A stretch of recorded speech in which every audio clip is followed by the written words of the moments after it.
Shalom Rav, je voudrais savoir quel est le point de vue de la Torah sur l'écologie, le reste de la planète, etc.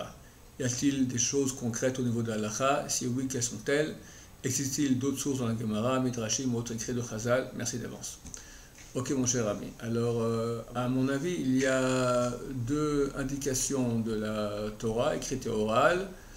Parlons de ce sujet-là. Évidemment, la Torah elle est très brève, mais en une phrase, on peut avoir des milliers de choses incluses. Comme par exemple, à propos de Shabbat, c'est écrit « ne ferait pas de melacha pendant Shabbat », et il y a des livres expliquant qu'est-ce que c'est qu'une melacha.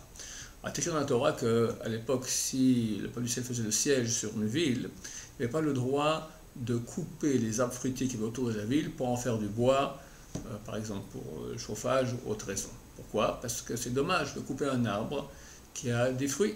Tu vas le prendre et brûler, ok, pendant quelques minutes tu auras un peu de feu, mais au niveau de ce que tu as gagné et ce que tu as perdu beaucoup plus, parce que cet arbre peut faire des fruits, encore, avec ces fruits on pourra faire encore planter d'autres arbres, etc. Cette interdiction est appelée Bal Tashrit. Tu ne couperas pas, tu ne gâteras pas cet arbre.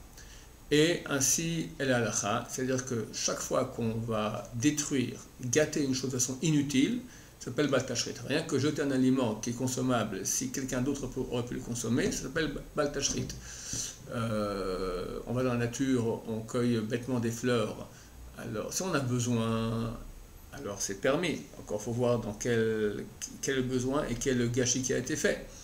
Mais si par exemple maintenant je vais bêtement marcher sur des fleurs par exemple et les écraser pour rien, alors c'est ce peu que c'est Bal Tashrit, parce que j'ai gâté les choses pour rien. Pour autre raison, si on gâche la nature, on détruit la couche d'ozone, on détruit les forêts, tout cela bien sûr est interdit parce que on gâche la nature et qu'est-ce qu'on laissera pour nos enfants et petits-enfants. Un autre interdit qui ressemble à cela aussi, c'est celui de Tsar Balechaim, de ne pas faire de la douleur inutile à un animal. On a le droit de tuer un animal pour s'en nourrir, on a le droit de tuer un animal qui nous dérange, mais le tuer ou le faire souffrir inutilement, c'est interdit. Là encore, on va voir comment la Torah respecte la nature et interdit de faire du mal autour de soi pour rien. C'est ce que je pense être l'aspect écologique de la Torah. Shalom.